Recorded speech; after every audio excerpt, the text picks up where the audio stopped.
Okay, YouTube, we're back with our second look of the VMU, the Vehicle Management Unit. I had a really good question given to me today, and it went something like, it's a cool unit, it is a little bit of an expensive unit, and it's got a lot of the eye candy, but does it really work? Well, I'm here to tell you I believe it does, and let me tell you what I've done. Without a doubt, I know that both the oxygen sensor and the map sensor work.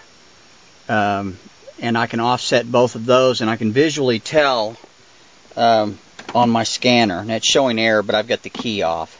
If I were to turn the key on, I can kick the thing. And this is an OBD2 analyzer. And it really just goes in and it's able to tell me what my all four oxygen sensor readings, pretty much give me the whole gambit. The map sensor, and you can watch the voltage fluctuation as you change it up here on the VMU. Another question was posed was on the pulse width modulator. Does it really do its job? And this is my first go with the pulse width modulator. And here's what I've done. I don't have an oscilloscope to look at the lines and check the width and all this, but what I have managed to do, let me go into the menu here. Okay, unlock it. This is our pulse width modulator, and this is the frequencies, the three that are available to us. We have a 5.3K, a 10K, and a 21K. And then on the other side of this screen, we have the duty cycle.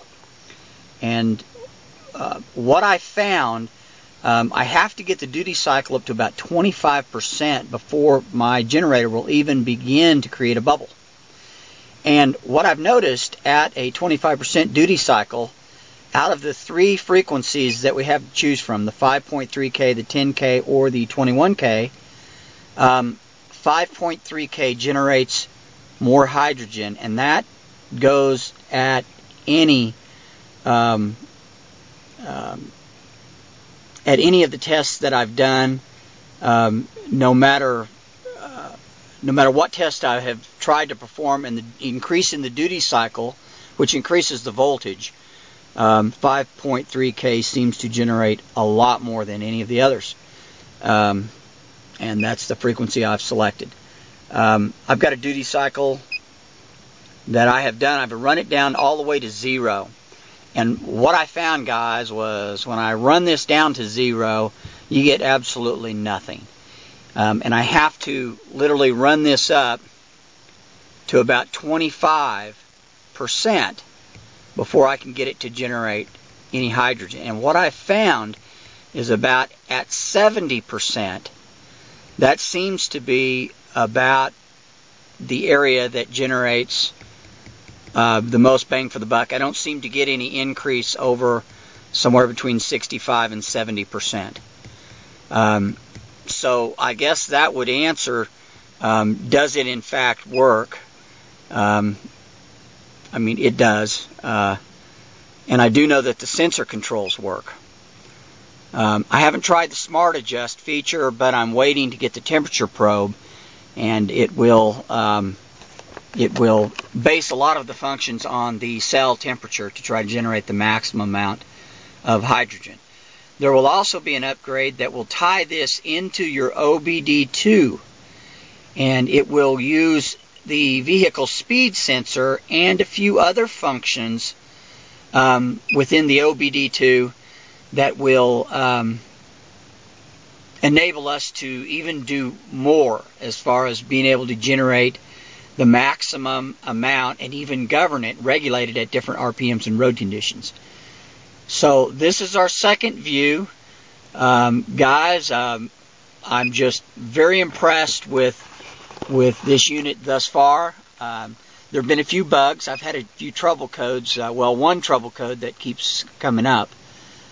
Periodically, it's my the mass airflow sensor.